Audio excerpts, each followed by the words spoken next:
What else you got? For the people? My last thing. I've seen this on Facebook several times this week. Influencers on Instagram and YouTube, white influencers, especially the ones who do like makeup tutorials or whatever, they're doing blackface to show support for Black Lives Matter. Now, the article that I read... Okay, I think you need to stop saying that. Well, that is not what they're doing. This is not what they're doing, but this is what they're being accused of doing. And especially a lot of the black women that I'm friends with, they are furious. Because the headline of the article says, influencers doing blackface in support of Black Lives Matter. But then they never bother to read, nobody reads these articles they share over and over and over. And what it was an image of this white woman who had done half of her face in a darker foundation than the other half of her face, and she did it was a very artistic line between the two. But the reason why the woman did it was to say, we are all the same. We all have the same. We're people. Treat us like people. And it wasn't to make fun of. It wasn't to disparage. It wasn't for personal gain. It was to say, look, we're people. Doesn't matter our skin color. We are people, and we all need to be treated equally. But instead of taking literally the 3 minutes it took to read the article, they see the headline that says influencers are doing blackface to show support for Black Lives Matter, and they get angry.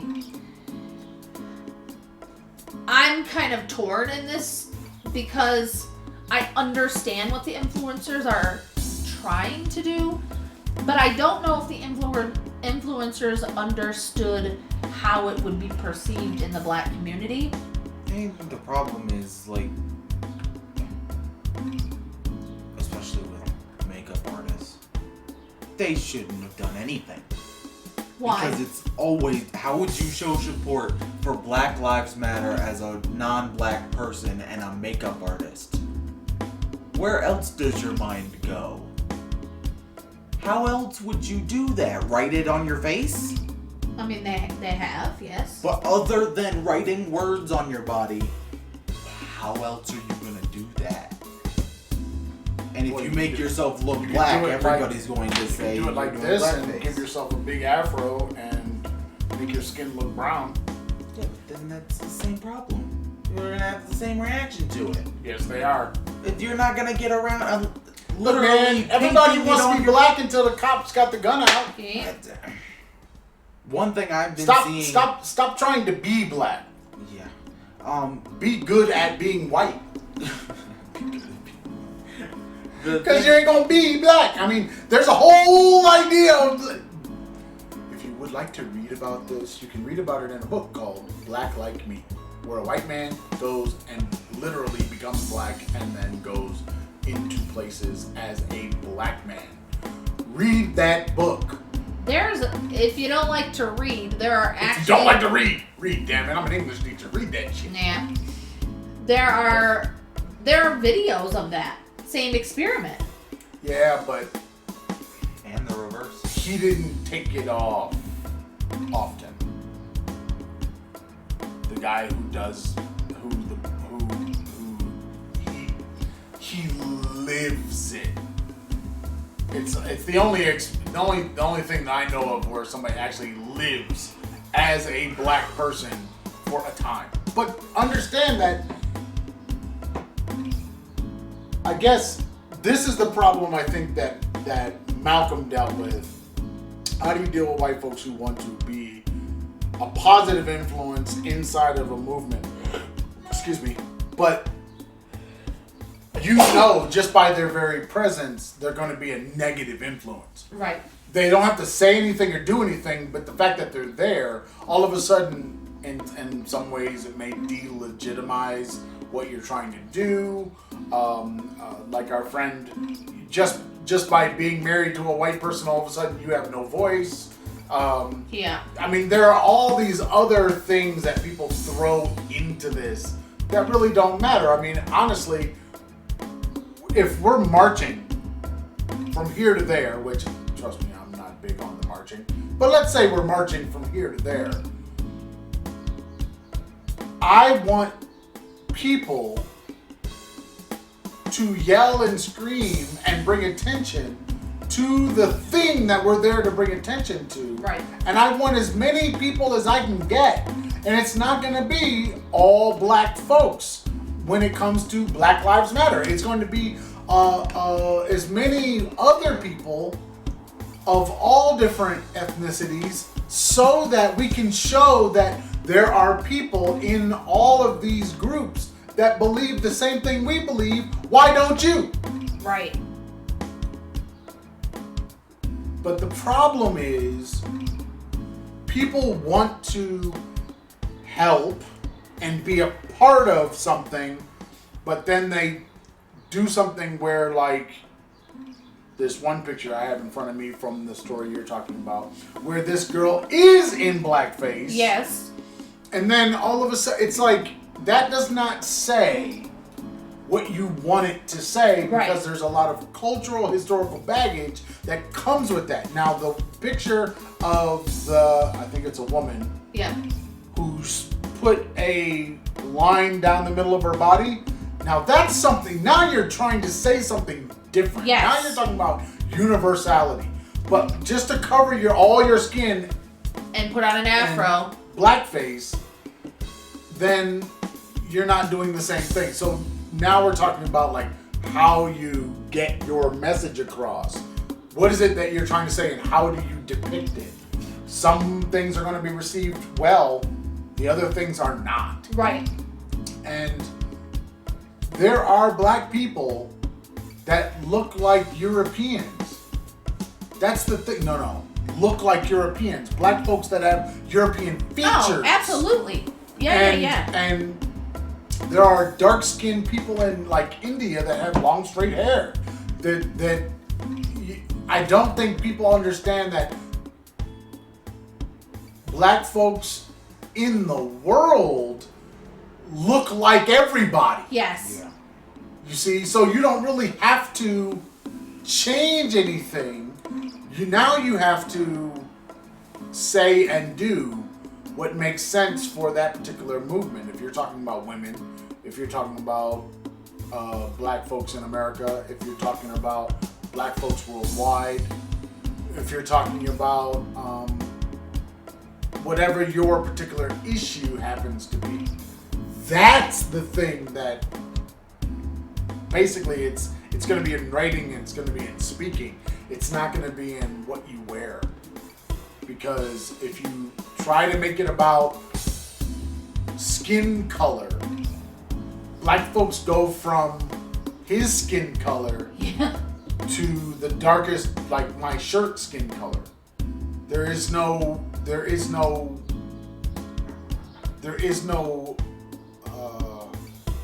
limiting of the range of skin colors for black people. And I think this is where we start talking about colorism. Right. Which is not racism and is not discrimination. And it's not any other. Colorism is a whole nother thing. And I think we have to start being a little more honest about this, because inside of black folks, we've got colorism. Yes. You see, I don't know if there are the only white folks I know, people that consider themselves white folks that get thrown under the bus for colorism is Sicilians. My family. You know, well, you don't seem to have that gene. I have the Irish, Scottish, British gene. The dark Italians. My mother would get darker than. Yes, but they're the ones that in Spanish. They're the ones that everybody looks at and goes, "You're European, yes, sort of, but you're not really all that white." Yeah. Jews get this a lot. Yeah. You're not white. Well, there's There's a drag queen that I absolutely love, and Nobody cares about your love for drag but she queens. calls herself white all the time, but she also says I'm white Jewish. And I've never heard that before. I have. And she was the first person That's I'd where I ever get the Jufo heard. from. But she's the first person I'd ever heard to say I got friends. I'm a white Jewish blah blah blah, and I'm like, but how are you white if you're Jewish? Look, man. But isn't Because Jewish a religion?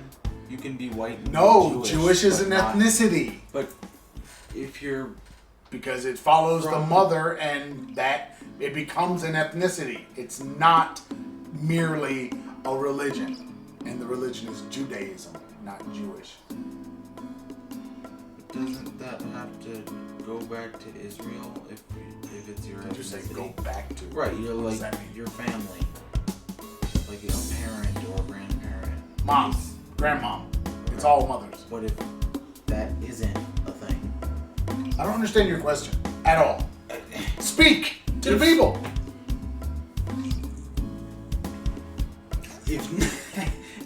If none of the people in your family go back to Israel at some point, Stop saying going back to Israel. Going back to Israel is not the defining characteristic. then what is?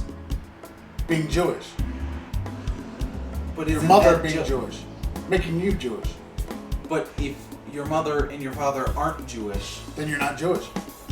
and you follow the religion of That's a Judaism, religion choice. That's a Sammy Davis Jr. So That's can a you be RuPaul white Charles. and Jewish? Well, sure. Well, can you Because follow you- the religion but not be part of the ethnic group? Sure. But That's would you like I still- said. That's what Sammy Would you Davis Jr. was. still say that you are Jewish then? Yeah, Because you- religion. Okay. The religion. That would be like saying you're Christian, or you're Muslim, or you're Hindu, or you're Jain. I don't know what that would be called. Jainism. What? You don't know what Jainism is? No. Oh, you should look that up. Jainism? Jainism is the other.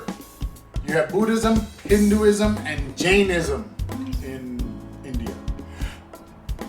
And Jainism is a whole its own thing, its own religion. Wait, Ahimsa is a big deal in Jainism. non-theistic? Does that mean No no God. God? No, Jainism has gods. This is a non-theistic religion founded in India in the 6th century.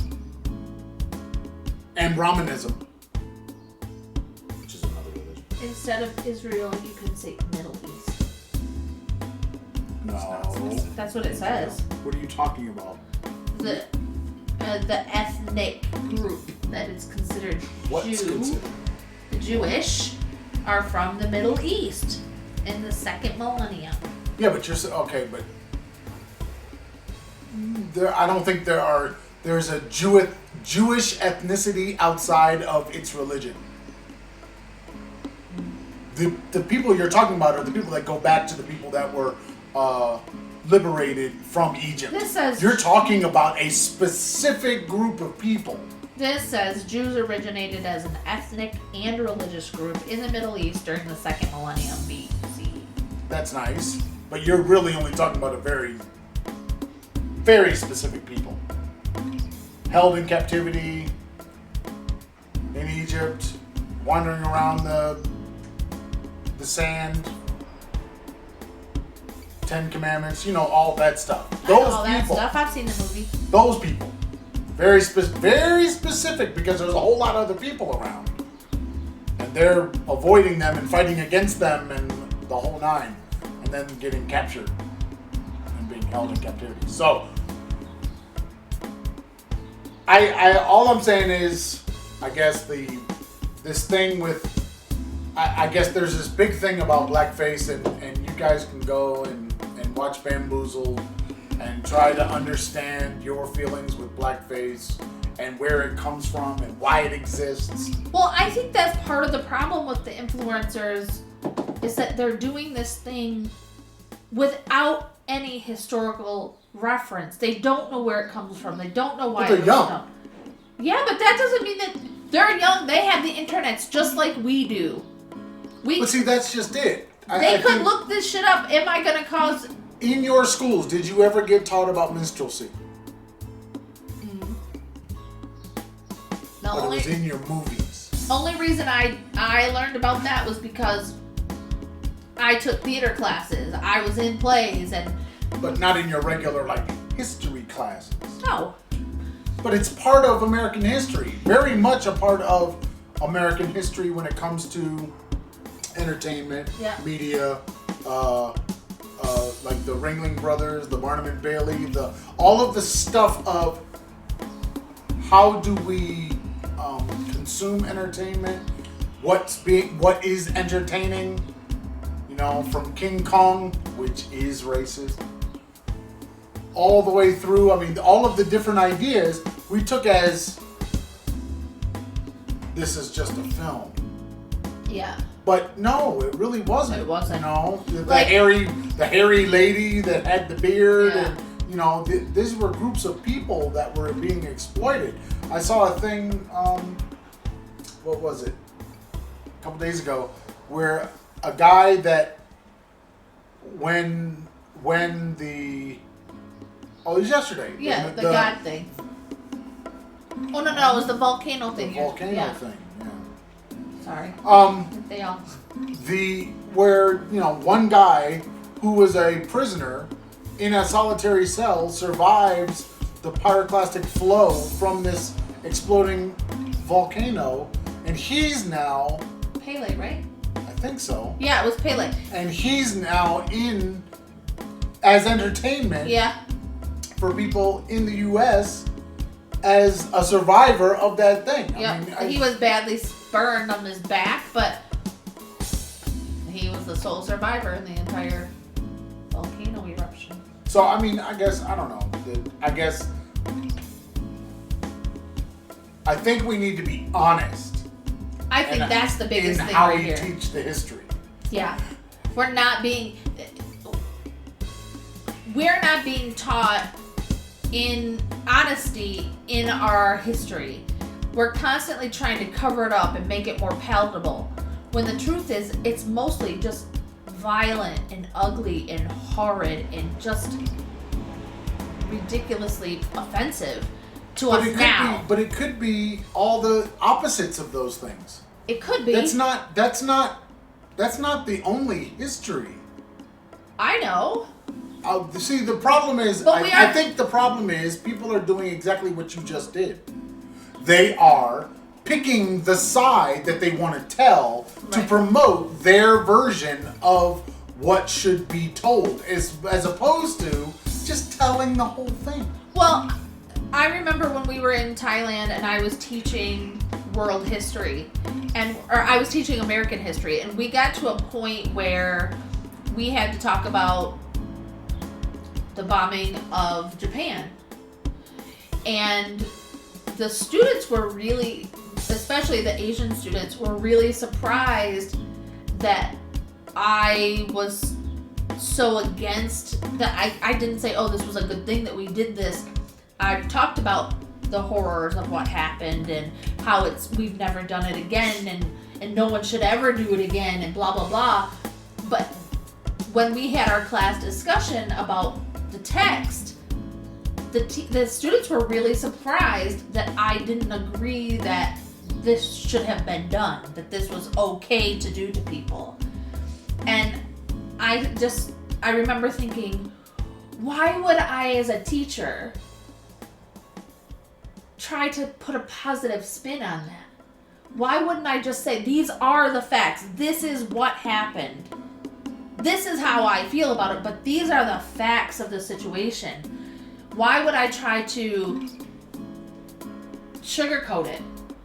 It doesn't help these kids. Okay, but at that time, we were in Asia, and that's exactly what they do with all of their history. Yeah. Every Asian culture does that with their history if it is going to make their country look bad. I got in trouble for teaching about Pearl Harbor because the Japanese mother didn't like that I said that all these American soldiers were killed in their sleep on ships.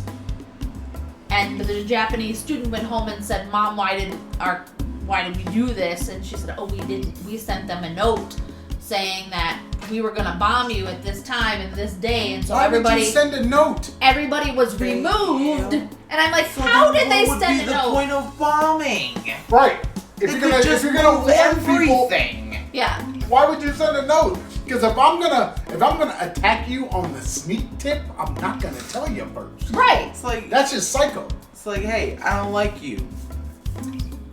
Oh. Dude. It's like, hey, I don't like Over you. 3, man. Over 3. I'm gonna shoot you tomorrow at 2:00. Right here. Right. Yeah. Like, no one does that. I'm sorry that I think what that mother was showing you was, I'm always going to say the best about my country. Yeah. I'm gonna, even though it was a horrible event, but I'm gonna put the best version that I can come up with about that event. Because honestly, I don't think that the Japanese, I don't think the Japanese were wrong in bombing Pearl Harbor. They saw it as a threat. They knew that they could be preemptive. Doesn't that make sense? I mean, it's almost like, should the little guy hit the big guy when the big guy is not looking? Right. Should have clipped him in the Now- back of the knee. We can talk about, as a tactic, was it smart to do? Because then exactly what they said was going to happen after doing it happened. They awoke the sleeping giant. They awoke this thing that if they would have, because America was not getting into the war. Right. So it was like, why would you attack them when they were just going to sit on the sidelines and keep sending money and armament and that kind of stuff? If we leave them alone, Don't start none. they don't get into it, but we attack them and now we give them a reason to get into it. So public sentiment at the time was not for getting into that war. Right. You know, that's the thing. So I think the calculation to attack first was not so smart, because if you don't attack, they may never get into this war because it was seen as a European war. It wasn't a war for the U.S. because the U.S. had agreed anything that happens over there stays over there. Anything happens over here stays over here. It's called the Monroe Doctrine. You keep your shit over there, keep our shit over here, and we'll move on. And that's exactly what happened.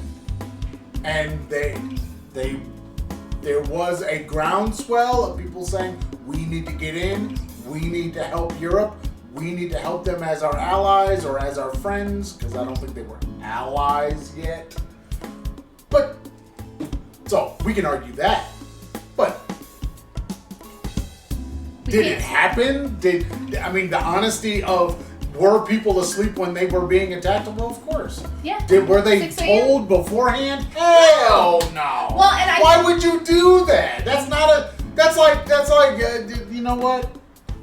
I'm gonna take you through this door before we get in there. They're gonna all yell surprise because it's your birthday. Yeah. Why would you do that? You don't. The surprise is gone. So, if you want to find the Traveling Fars, you can find us on the YouTube, Facebook, Pinterest, iTunes, Spotify, and any place that good podcasts are sold.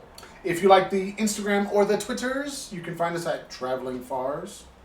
If you like the email, travelingfars@gmail.com, she will be answering your emails. And the blog space, thetravelingfars.blueberry.net. No E's in the blueberry. Don't forget to check out our Patreon. Patreon.com/thetravelingfars. Right down there. Give us your money. We will take it. It Help will be us- much appreciated. Help us get those new 300 X's. We'll make you a shirt.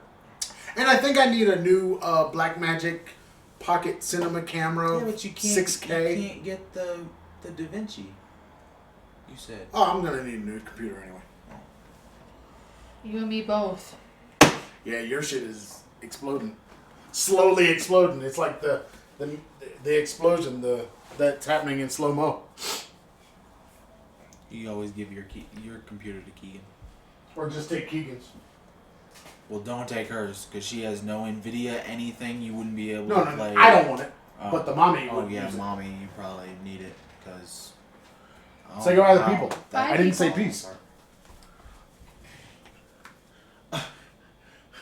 Old knees. Say goodbye to the people. Say goodbye to the people. Bye, people. Peace. See you in 3, 4, 5 weeks or something. You know, somewhere around there. 5. Several weeks.